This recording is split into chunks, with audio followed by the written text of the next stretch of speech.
Адгур Амирович, в 2020 году вы баллотировались на должность президента с должности министра экономики в вице-премьера Республики Абхазия. Ну, можно сказать, что у вас политического опыта не было.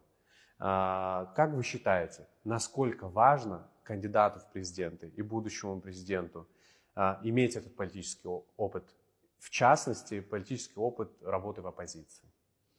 Это, безусловно, богатейший опыт, который я получил за последние 4,5 года. Я благодарен нашим гражданам за то, во-первых, за то, что они принимали активное участие во всех вопросах, которые касаются безопасности нашей страны, касаются наших национальных интересов. Ведь никакая политическая партия или политические лидеры не способны повлиять на ситуацию, если не будет всенародной поддержки.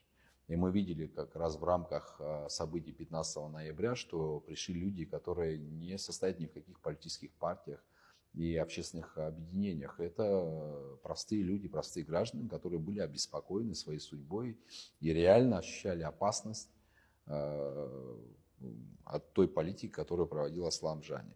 Если говорить конкретно обо мне, конечно, Саид, это колоссальный опыт, который я получил за эти годы. Но вот если вот там на примерах приводить, нет, наверное, ни одного абхазского села, в котором я не побывал за эти годы. Очень много людей, с которыми мне довелось лично пообщаться.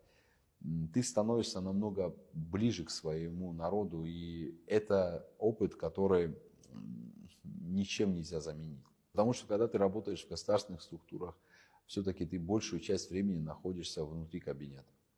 А здесь в рамках общественной деятельности, в рамках оппозиционной, в том числе, деятельности, ты общаешься с людьми на улице, на местах, и это незаменимый опыт. Я с большим уважением и теплотой отношусь ко всем процессам и к тем, кто поддерживал все эти годы ту политическую повестку, которую мы продвигали.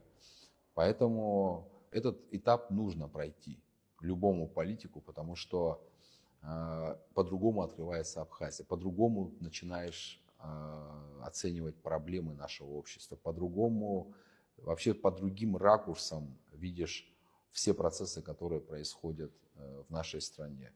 Поэтому всем, кто хочет в большую политику, я бы рекомендовал, конечно, вначале заниматься общественной деятельностью.